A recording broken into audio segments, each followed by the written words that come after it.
Bonsoir à tous, je suis ravi de vous retrouver pour un nouveau Lundi Sport, votre émission sportive du lundi soir. Regardez ce qui vous attend. La saison de cyclisme reprend enfin avec la Classique du Nord. Nouvelle course dans le calendrier avec le passage du fameux Col d'Amos. 50 coureurs ont pris le départ de cette classique. Un bon départ pour la saison de cyclisme. On en parle avec Tommy Vanounendik, le président du comité régional de cyclisme en Nouvelle-Calédonie. Dans la rubrique Cagou d'ailleurs, nous parlerons de football avec une nouvelle défaite des hommes d'Antoine Comboiré. Le FC Nantes a chuté contre l'Olympique lyonnais. Et dans les Cagous d'ailleurs, football toujours avec une bonne nouvelle pour deux Cagous qui signent un contrat avec un club luxembourgeois. Et Stéphane Lémarié nous mettra à l'épreuve. Un beau défi nous attend apparemment. Ça promet. Tommy, bonsoir. Merci beaucoup d'être avec nous sur le plateau de Lundi Sport. Première course hier matin, 75 km entre Puebo et Koumak. Comment s'est passée la course ? Très bien, très bien. Tout était réuni pour que ça se passe dans les meilleures conditions.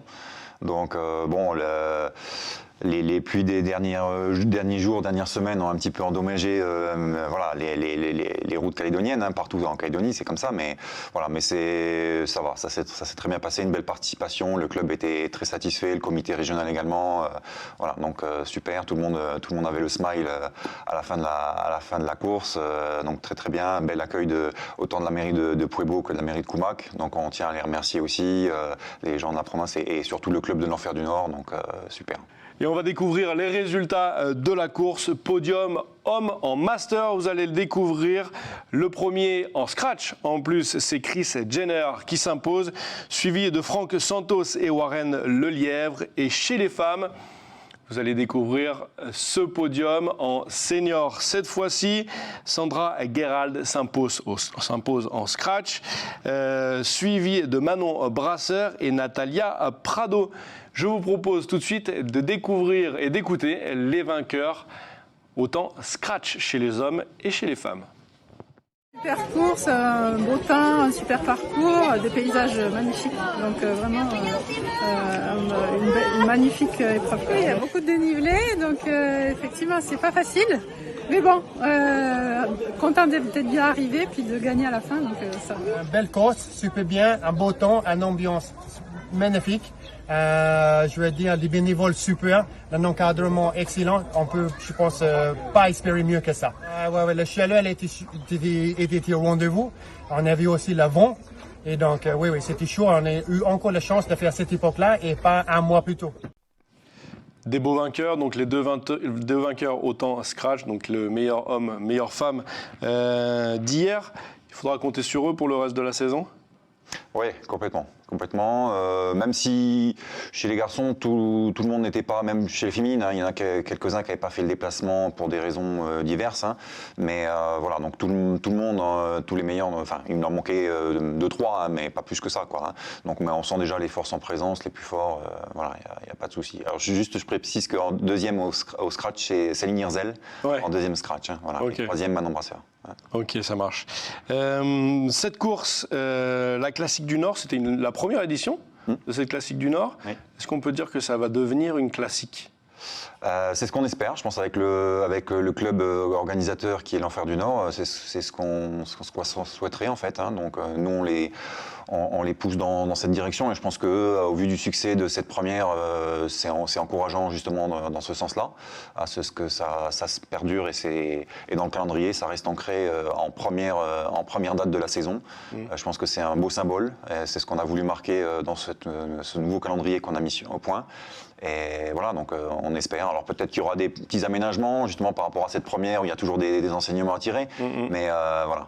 Donc, c'est déjà presque une classique avec cette montée, comme on voit sur les images, cette montée du col d'Amos. Oui, tout à fait, tout à fait. Et puis une formule qui permet justement de pas être trop exigeant en fait en termes sur le plan physique, parce que c'est quand même un parcours qui est très dur, hein, avec beaucoup de dénivelé.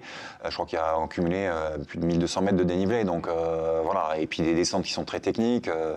Voilà, c'est vraiment pas simple. Donc oui, le terme de classique, il va assez bien, ouais. Il va s'imposer de lui-même. Alors du coup, on a vu lors de l'arrivée de la course une arrivée au sprint. Oui. Pour une classique avec un col comme le col d'Amos. Ouais. On se pensait plutôt à une échappée, quelqu'un qui allait s'échapper. Comment ça En fait, la sélection, enfin, en cyclisme, on dit que ça fait par l'arrière. Donc c'est-à-dire que c'est les plus faibles, on va dire comme ça, ont décroché. Et puis les meilleurs, ils sont retrouvés un groupe de 6 chez les garçons devant. Ils sont restés, ils ont collaboré pour finir ensemble jusqu'à la fin. Et voilà. Et puis après, c'est vrai que une fois passé les derniers cols à une quinzaine de kilomètres de l'arrivée, voilà, c'était difficile peut-être de sortir ou quoi. Donc l'équipe Sport Pro, l'équipe du vainqueur Chris Jenner était quand même à 3 dans l'échappée, donc la moitié de l'effectif du groupe. Voilà, donc pour contrôler, c'était quand même plus facile. Voilà, donc et puis chez les féminines, elles se sont retrouvées à 2 avec des hommes aussi, donc puisque c'était voilà, tout hommes-femmes confondus, la mixité. Et puis il y avait des hommes dans ce groupe-là. Et puis elles sont arrivées également au sprint. Elles ont fait le sprint à 2, quoi. Hein, donc voilà. Donc non, c'était passionnant jusqu'au bout, quoi. Donc voilà. Parfait, c'est parfait pour une première. Scénario rêvé. Tout à fait. Merci Tommy, tu vas rester avec nous. On va parler un petit peu de nos cagous. D'ailleurs, c'est Stéphanie qui vient nous en parler. Jingle.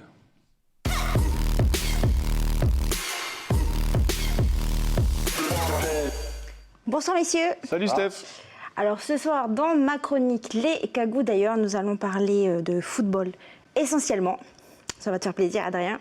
Allez. Donc nous commençons avec des nouvelles des Canaries, donc du Calédonien Antoine Comboiré. Ces derniers se sont inclinés ce dimanche contre l'Olympique Lyonnais à domicile 1-2 grâce à un doublé de l'attaquant néerlandais Memphis Depay. Je dis bien Depay.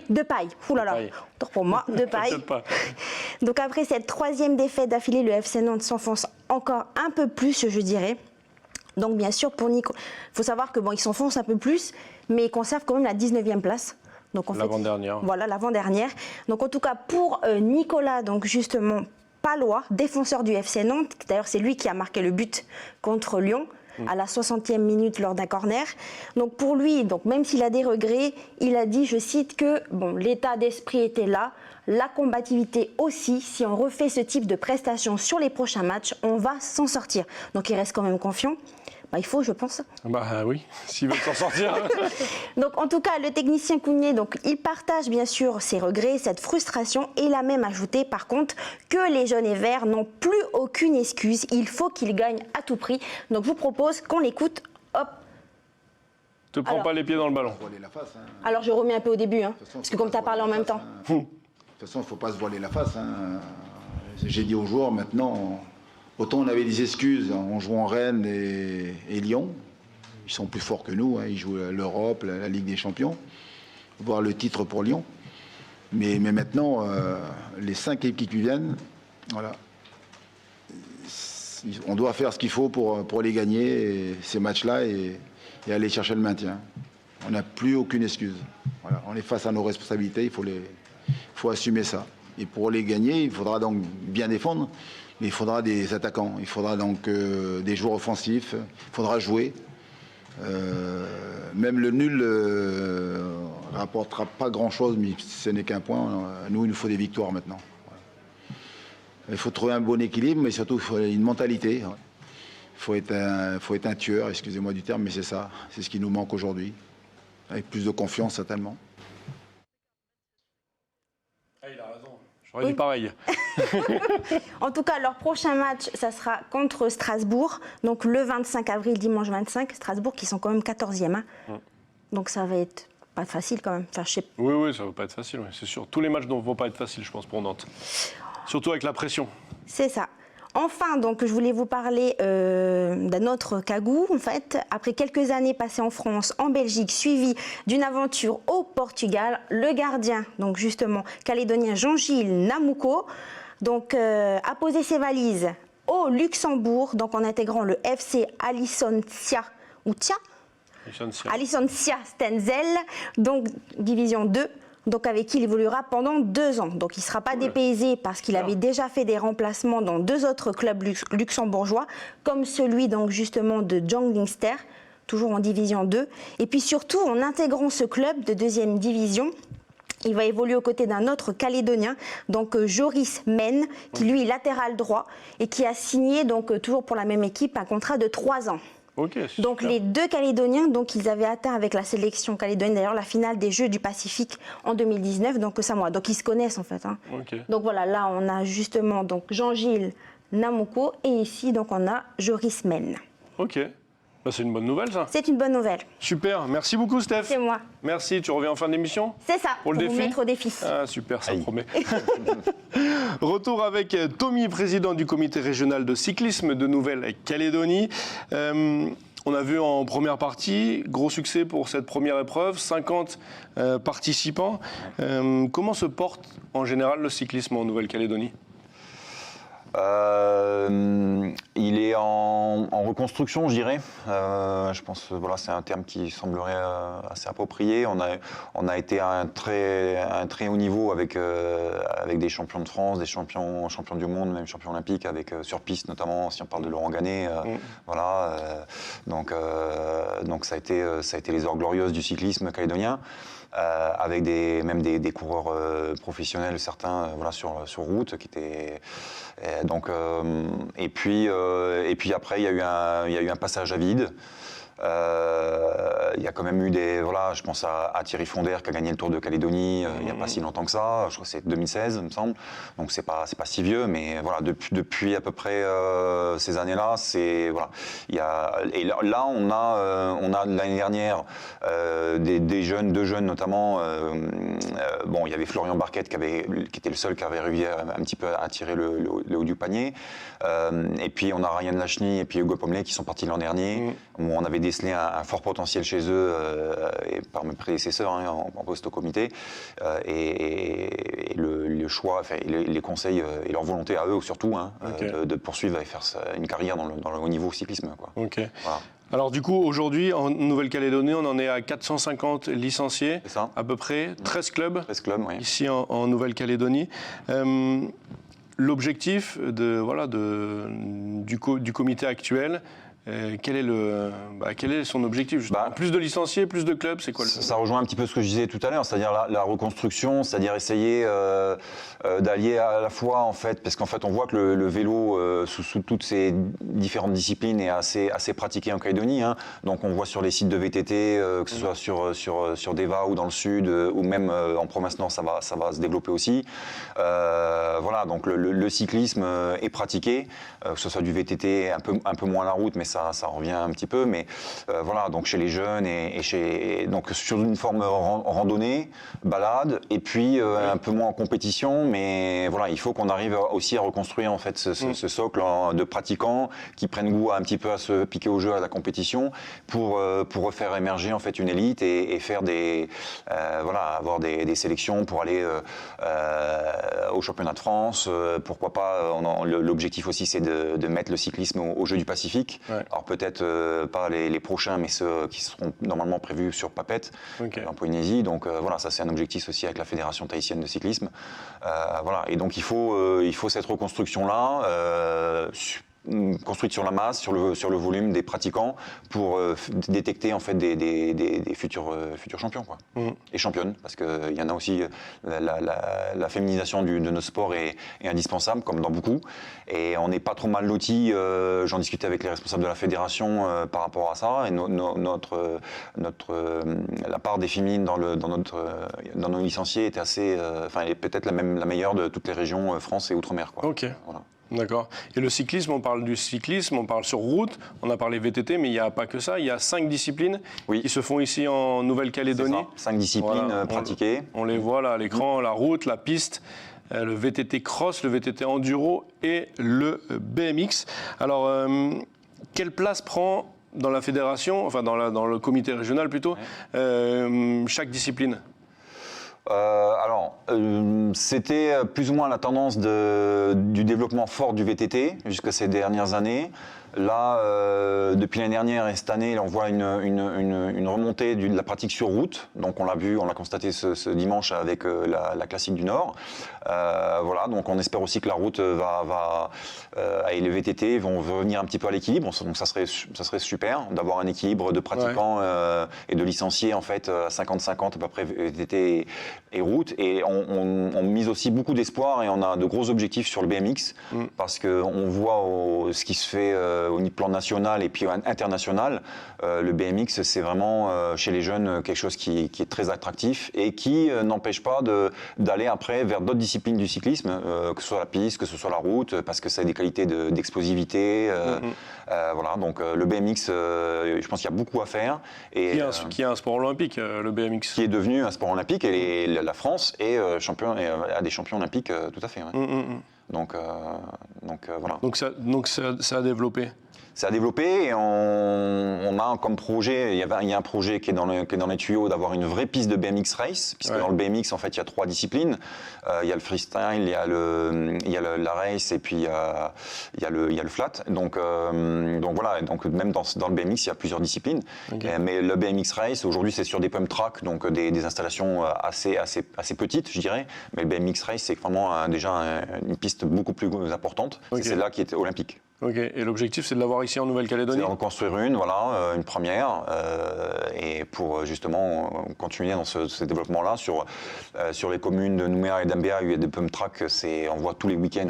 C'est blindé. Voilà, c'est blindé, il y a des jeunes qui y vont, et je pense que les autres communes le voient aussi, et je pense que ça va se développer rapidement dans toutes les autres communes, des communes importantes. On l'attend avec impatience, c'est sous combien d'années?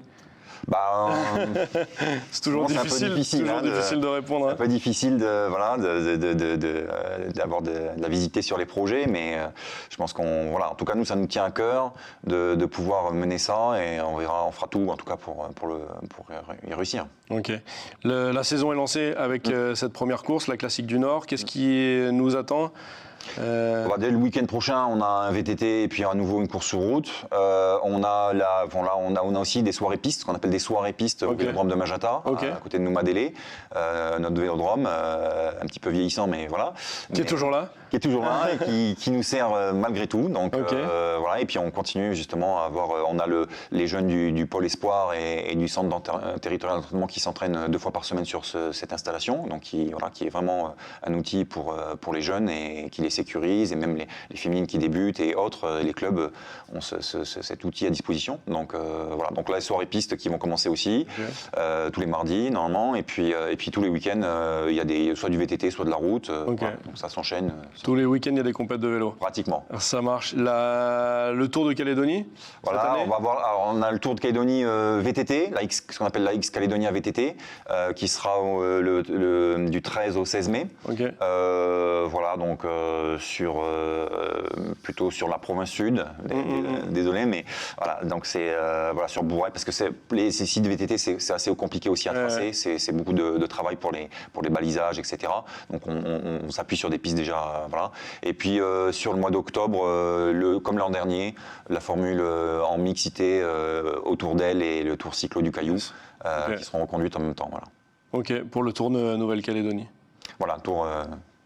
Ça marche. Tu en as parlé, il y a aussi le Pôle Espoir qui accueille une quinzaine de jeunes, c'est ça? Voilà, le Pôle Espoir qui est plutôt sur les 16-17 ans, voilà, et puis le centre territorial d'entraînement, ce qu'on appelle CTE, qui est 14-15 ans, donc ça regroupe une quinzaine de jeunes. Oui. Ok. Dans ces jeunes, il n'y a que des cyclistes sur piste, sur route? Il y a un petit peu de tout. Il y a moins de VTTistes, mais je pense que dès l'année prochaine, on a aussi le souhait de mixer les disciplines. Ouais. Après, il faut qu'on puisse s'organiser en conséquence aussi, parce que ça va demander aussi des coachs, des entraîneurs sur chaque discipline, donc ce qui n'est pas évident. Mais il faut qu'on y arrive si on veut réussir aussi à développer chez les VTTistes, et ce qui est une pratique, je pense qu'en Calédonie, on a tous les atouts pour faire du VTT. Donc, voilà. Ok. Le pôle espoir qui est chapeauté par le pôle espoir de hier, hein, le pôle espoir ultramarin. Voilà, qui nous suit, qui nous chapeaute, comme tu dis, puisqu'en fait, la fédération a monté ce pôle France ultramarin, Yes. voilà, qui est situé à Hyères, près de Toulon, et donc où Hugo Pommelet, justement, est entre guillemets en résidence, Ouais. voilà, jusqu'à taper à la porte de l'équipe de France, et puis il fait sa scolarité à côté, quoi. Ouais. Alors justement, on va citer hein, tu en as parlé tout à l'heure, mais les Calédoniens qui sont expatriés et qui, bah voilà, Hugo qui est sorti de ce pôle espoir. On les voit en photo. On a Hugo Pommelet donc au milieu en rouge. On a Ryan Lachny, voilà, on voit son nom à gauche en VTT. Florian Barquette, casque noir en haut, et Océane Tessier qui est en casque blanc en bas. C'est toujours une fierté d'avoir des jeunes Calédoniens qui arrivent à s'exporter et qui arrivent à pas vivre du cyclisme, mais en tout cas faire tout pour devenir pro. Ah bah c'est sûr que je pense que chaque président de club, chaque président de ligue ou de comité est fier d'amener, de montrer que voilà, ses champions, son élite, aux yeux de sa fédération, et d'avoir cette reconnaissance-là aussi, quoi, parce qu'en fait c'est ça, et puis au niveau du pays aussi, hein, de pouvoir dire au niveau de notre sport, au niveau du pays, de dire voilà, ce qu'on arrive à faire, la concrétisation des efforts et des formations, de la détection, du travail des clubs, parce que c'est quand même voilà, un petit peu, et beaucoup même pour ça qu'on doit travailler, et pour leur permettre parce que pour eux c'est leur rêve, quoi, hein, s'ils font ça, s'ils s'entraînent dur, parce que c'est beaucoup d'entraînement, c'est un sport qui est très dur, le vélo, Ouais. donc c'est beaucoup d'entraînement, et puis voilà, donc c'est pour leur permettre mais comme dans chaque sport, hein, et pour leur permettre d'accomplir leurs rêves. Donc nous, on est là pour leur faciliter les choses au maximum, pour leur ouvrir les portes et donner les moyens. On fait avec les moyens qu'on peut avoir, et après on les livre entre guillemets à la fédération qui prend le relais, quoi. Et on a un beau travail avec la fédération. En tout cas, ça fonctionne. 4 Calédoniens sont Oui, assez bien placés au niveau international. Merci Tommy. Merci beaucoup de nous avoir éclairé sur le cyclisme calédonien. Comme le veut la coutume, tu bouges pas. On a un petit défi pour toi, la surprise de Stéphanie. Jingle.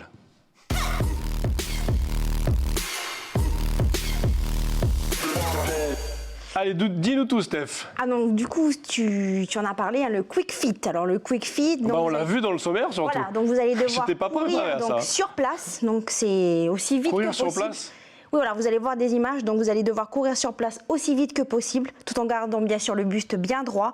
Alors c'est effectivement, donc cette course ne remplace pas un entraînement en extérieur ou sur tapis donc de course, mais c'est un exercice simple que l'on peut intégrer facilement à sa séance de sport à domicile. Alors je vous propose qu'on passe à Allez, c'est l'action parti. tout de suite. Ah, j'ai hâte Donc, de sur- voir le président du comité régional faire ses premiers pas. C'est parti. Alors, donc déjà, sur vos pieds, ils ne Ouais. doivent pas trop se soulever du sol. Je pense qu'il faut que vous avancez un peu. On fait en même temps. Pas se prendre les pieds dans le tapis. Non, déjà, il faut être... C'est ça. Par rapport à la limite, il faudrait que vous soyez plus vers là, parce qu'il ne faut pas être D'accord. vers le pouf. Voilà. Ouais, mais attends, mais Tommy, il est grand. Après, on va plus le voir à la caméra Alors, recul, en fait, alors. Tommy. Voilà, voilà, c'est bon comme ça. Ouais, parfait. Ok, super. Alors, celui qui remporte le défi, Mais c'est quoi le défi?